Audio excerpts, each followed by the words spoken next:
Chapter 172. Han Yi walks among mankind, slays demons, achieves mastery of swordsmanship Part 2. Publishing so many bounty tasks right now, they probably just want to take revenge on the Baitia demon sect. Han Yi determined the tasks he wanted to complete, all of which were within his ability, simple tasks that posed no challenge. So, he went to the front desk of the Great Hall to register his identity jade plate. The leading elder of the Great Hall was surprised to see the large stack of task postings Han Yi picked up. Are you going to complete all these tasks at once? His eyes involuntarily exposed his doubts. Usually, a disciple would complete 1 or 2 tasks. It was rare for someone to undertake more than 3, considering that people have limited energy.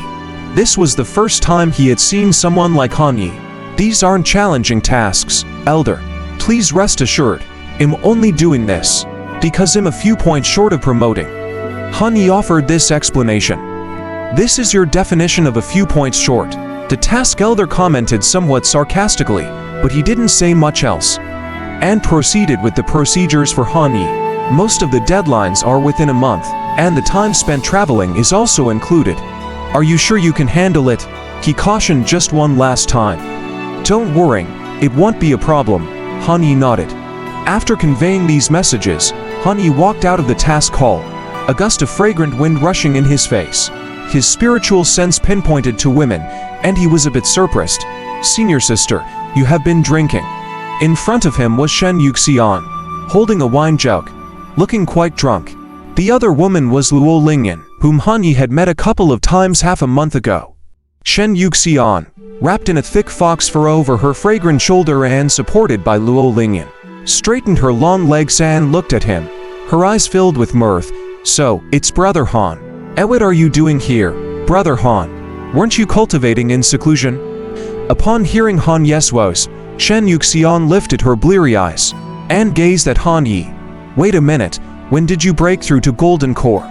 A joyful smile curled up the corner of her mouth.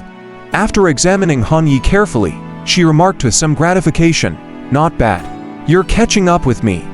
It seems I will have to introduce you to more female cultivators.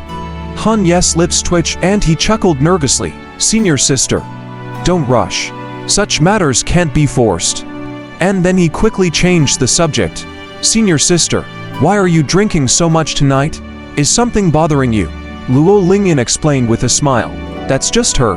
She has always had a habit of drinking. Seems like after all these years, you still don't understand your senior sister. Han Yi rubbed his head in embarrassment.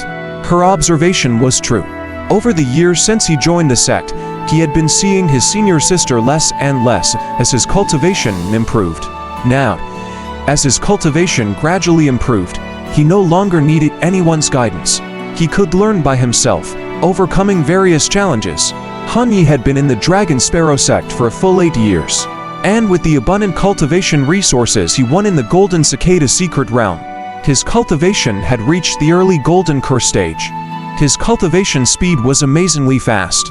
With this progress, he stood prominently even within the entire Dragon Sparrow sect. Unknowingly, he had become the target of others' pursuit. Let's go back in time. He was just an ordinary disciple during the sect entrance examination. As it stands, he could now somewhat claim a place among the sect's geniuses, couldn't he? Shen Yuxian seemed to not have heard Luo Lingyan's words. Her gaze fixated on Han Yi's white robe, her cheeks flushing. Why did you change your clothes? Have you become a direct disciple? Good. Go. I just knew you could do Ida. Mid-sentence, she let out a burp. Seeing her in such a drunk state, Han Yi shook his head involuntarily before responding. I just broke through recently, but I'm short on examination points. It seems you're going out for training. In that case, take care. Watch out for your safety. I'll take your senior sister back to Puryan Peak. Luo Lingyan, supporting Shen Yuxian, gave Han Yi a word of advice. All right. Take good care of my senior sister. It seems she drank a bit too much. Han Yi helplessly nodded. After speaking, Luo Lingyan, supporting the two, flew away with her magic tower. You. Don't tell me you're interested in your little junior brother. On the way, Luo Lingyan showed a meaningful smile. Shen Yuxian let out a hiccup, her muddled eyes glittering with panic as she hurriedly denied it. No, Not at all. And his senior sister. How coodle, heck, Greenpine Town. Located at the border of Great Zhou, this town under the jurisdiction of Great Zhou was a necessary waypoint for passing caravans. Surrounded by mountains, the cobblestone roads across the town were rugged and uneven. The taverns and inns on both sides of the streets were bustling. The sunshine and the green pine forests imbued the leisurely and comfortable atmosphere of the town with simplicity and purity. Have you heard? The mountains around aren't so peaceful. Often at night, you can hear the howling of ghosts and wolves. I suspect another demon is wreaking havoc. In the Leifu Tavern, a traveler wearing a dusty robe drank a cup of tea and sighed. His statement was soon agreed upon by others. Isn't that the truth? I thought the Black Wine Cave had settled down for a year and would finally be quiet. But here we have another demon causing trouble. These sects are not doing anything. You are right. I have noticed that cultivators from the sects are becoming increasingly common. Before, I could go on about seeing one for days during my travels. Now, every few days, I can see one. I wonder what they are doing. The world is in chaos. When immortals fight, mortals suffer.